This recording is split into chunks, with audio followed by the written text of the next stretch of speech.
Assalamualaikum warahmatullahi wabarakatuh. Halo insan edukasi, semoga Anda semua dalam keadaan sehat dan selalu bersemangat untuk menambah kompetensi.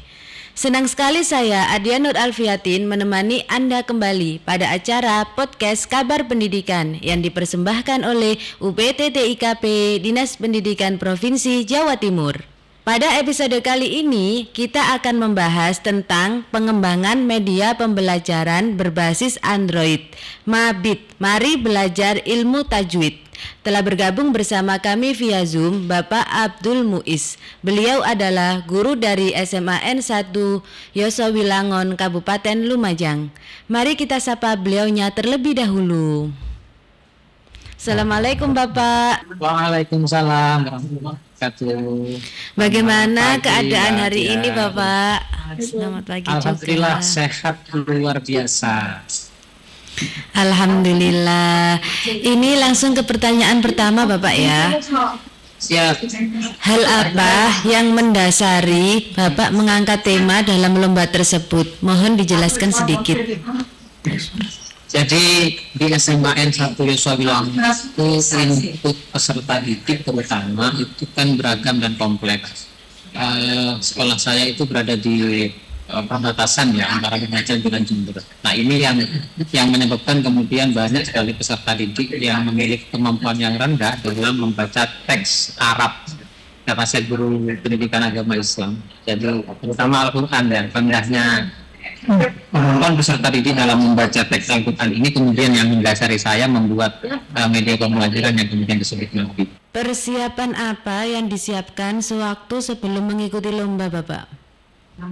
Ya, jadi selain analisis di kelas ya, karena melihat fenomena yang bukan hanya di 1-2 kelas tapi di hampir seluruh kelas, kita kemudian merancang media pembelajaran yang yang saya sebut dengan Mabit ini dengan mengumpulkan aset kira-kira bagaimana sih membuat media pembelajaran yang menyenangkan, kemudian peserta didik bisa selain menyenangkan juga berbasis permainan dan peserta didik juga bisa menggunakan ini dengan mudah.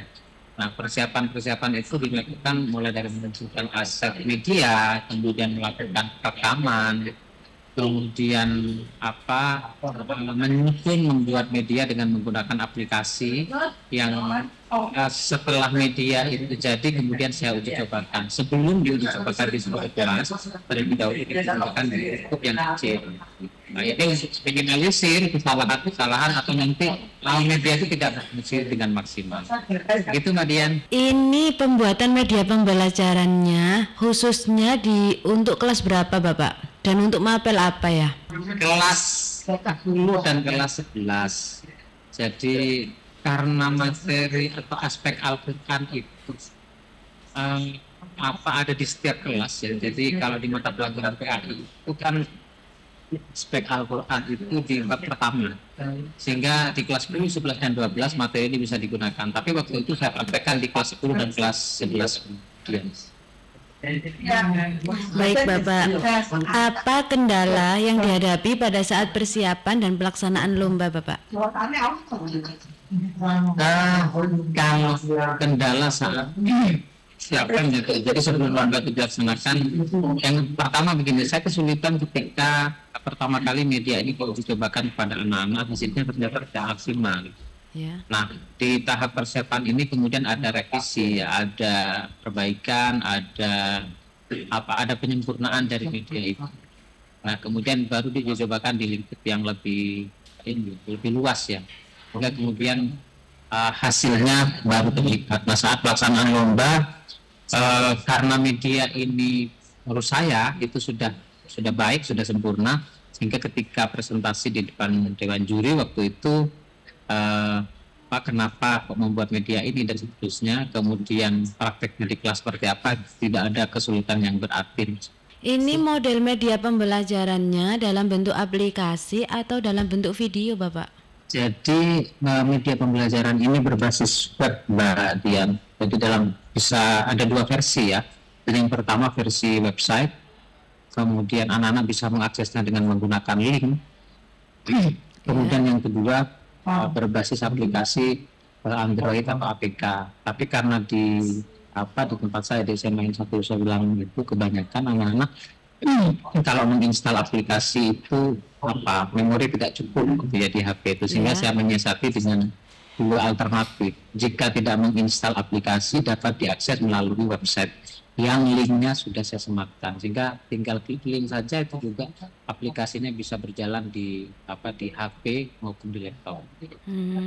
Baik Bapak, untuk aplikasi websitenya itu ketika dalam satu mata pelajaran atau pada 1 jam digunakan itu masih tetap lancar, apa ada kendala Bapak? Sejauh ini lancar, aman, jadi bukan hanya untuk mengakses materi ya, jadi Mabit ini kan kompleks, tidak hanya berisi materi tapi juga video dan audio, serta visualisasi pembelajaran, visualisasi materi berupa gambar.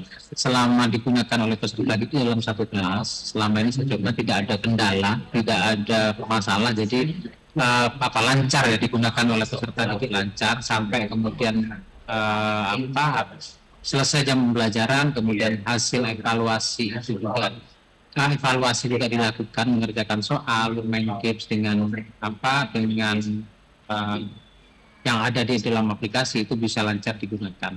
Baik Bapak, untuk dukungan dari cabang dinas yang diberikan pada saat Bapak mengikuti lomba itu apa, dan dukungan dari kepala sekolah khususnya kepada Bapak pada saat mengikuti lomba itu seperti apa? Jadi kalau dari cabang dinas itu kita dipantau, ada klaster ya. Jadi sekolah-sekolah itu dikumpulkan di satu tempat, kemudian diberi arahan, diberi bimbingan selama proses persiapan lomba itu kita diarahkan dan dibimbing.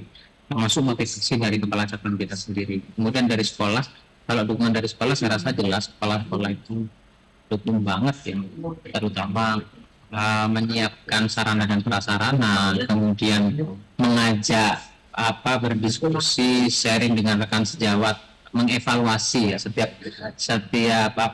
bahan yang akan kita ikutkan untuk lomba ini apa yang kurang gitu. Itu dukungan dari kepala sekolah dengan cara mengumpulkan rekan-rekan sejawat, kemudian diminta untuk memberikan masukan dan dievaluasi. Antusiasnya dari sekolah berarti luar biasa Pak ya. Betul Mbak Dia. Ini Pak, dalam pembuatan videonya atau media pembelajarannya tersebut Bapak membutuhkan waktu berapa lama? Nah, mulai dari tahap persiapan sampai menjelang deadline pengumpulan media itu 3-4 bulan. Jadi karena media ini betul-betul dibuat dari nol ya, termasuk aset, itu asetnya saya membuatnya sendiri. Jadi seluruh aset yang ada dalam media itu dibuat dari awal, dibuat dari nol, jadi tidak mengambil aset yang sudah jadi. Luar biasa, dalam waktu 4 bulan sudah dapat membuild aplikasi Pak ya. Betul. Oke, kemudian ini pertanyaan terakhir Pak. Apa pesan dan saran dari Bapak untuk teman-teman supaya dapat menjadi juara pada GCC tahun 2024 besok? Ya, jadi kalau saya menilai bahwa media yang unggul itu yang punya novelty atau kebaruan. Jadi banyak sekali media pembelajaran berbasis Android, berbasis web, dan berbasis video di dunia maya, di internet yang bisa kita temukan. Tetapi jika media kita itu memiliki novelty atau kebaruan, artinya apa sih media yang belum ada? Ini yang sudah ada, tapi kekurangannya apa dari media ini?